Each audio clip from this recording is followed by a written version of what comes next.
নমস্কার বন্ধুরা, অনিফার্স world YouTube চ্যানেলে আপনাদেরকে স্বাগত। পশ্চিমবঙ্গ রাজ্য বাজেট ২০২৬ ঘোষণা করা হয়েছে।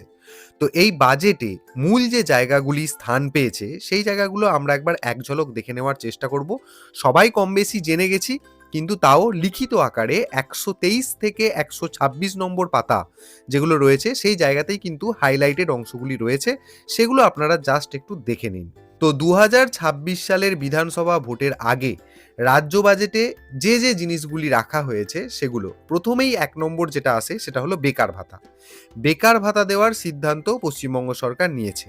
প্রতি মাসে ১৫০০ টাকা করে বেকার ভাতা দেওয়া হবে। ১৫ই আগস্ট ২০২৬ থেকে দেওয়া হবে এই বেকার ভাতা, সেই সিদ্ধান্ত রাজ্য সরকার নিয়েছে। কিন্তু কারা পাবে এই বেকার ভাতা? মাধ্যমিক পাস করা ২১ থেকে ৪১ বছর বয়সীরা পাবে এই বেকার ভাতা। ২ নম্বর যে গুরুত্বপূর্ণ ম্যাটার সেটা হলো লক্ষ্মীর ভাণ্ডার। লক্ষ্মীর ভাণ্ডারে এবার বরাদ্দ বাড়ানো হয়েছে ৫০০ টাকা করে। ফেব্রুয়ারি মাস থেকেই, মানে এই মাস থেকেই মিলবে লক্ষ্মীর ভাণ্ডারের বর্ধিত টাকা। ফেব্রুয়ারি মাস থেকেই জেনারেল ক্যাটেগরির মহিলারা যারা রয়েছেন তারা পাবেন মাসে ১৫০০ টাকা করে। এসসি এসটি মহিলা যারা রয়েছেন তারা পাবেন ১৭০০ টাকা করে। আর যেটা গুরুত্বপূর্ণ বিষয় রাজ্য সরকারি কর্মচারীদের জন্য, সেটা হচ্ছে বাড়ছে মহার্ঘ ভাতা। রাজ্য সরকারি কর্মী এবং অবসরপ্রাপ্ত সরকারি কর্মী যারা রয়েছেন তাদের আরও 4% ডিএ দেওয়ার সিদ্ধান্ত নেওয়া হয়েছে, এবং এটা ১লা এপ্রিল ২০২৬ থেকে এই বর্ধিত ডিএ কার্যকর হবে। অন্তর্বর্তী বাজেটে এই ঘোষণায় রাজ্য সরকার করেছে। আর একটা জিনিস রাজ্য সরকারি কর্মচারীদের জন্য, সেটা হলো সপ্তম বেতন কমিশন। সপ্তম বেতন কমিশন গঠনের ঘোষণা করেছে পশ্চিমবঙ্গ সরকার। তবে আদতে কতটা কি হয়, গঠন হয়তো হবে, কার্যকর হওয়াটাই আসল। তো দেখা যাক।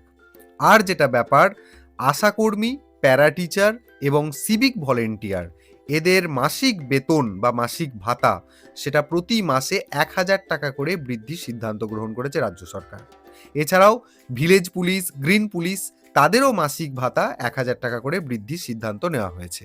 আর যেটা আশাকর্মীদের ক্ষেত্রেও গুরুত্বপূর্ণ, সেটা হলো যে আশাকর্মীদের ১৮০ দিন ম্যাটারনিটি লিভ বা মাতৃত্বকালীন ছুটি দেওয়ার সিদ্ধান্ত রাজ্য সরকার নিয়েছে, যেটা এই বাজেটে রয়েছে। আর কর্মরত অবস্থায় আশাকর্মীদের যদি কারোর মৃত্যু হয় তাহলে তার পরিবারকে ৫ লক্ষ টাকা আর্থিক সাহায্য দেওয়ার ঘোষণা করা হয়েছে। আর এছাড়াও রয়ে গেছে অঙ্গনওয়াড়ি কর্মী। এই অঙ্গনওয়াড়ি কর্মীদের মাসিক ভাতা ১০০০ টাকা করে আরও বাড়িয়ে দেওয়ার সিদ্ধান্ত রাজ্য সরকার নিয়েছে। তো মোটামুটি এই জায়গাগুলোই কিন্তু আলোচনা করার, যেগুলো সাধারণ মানুষদের কাজে আসবে। বাকি অন্যান্য অনেক রয়েছে, কারণ ১২৩ থেকে ১২৬ পাতা যখন গেছি তার আগে ১ থেকে ১২২ পাতা তো রয়েছেই। তো সেগুলো নিয়ে বিশেষ আলোচনার আমাদের প্রয়োজন নেই, বললে সারাদিন সারারাত কেটে যাবে।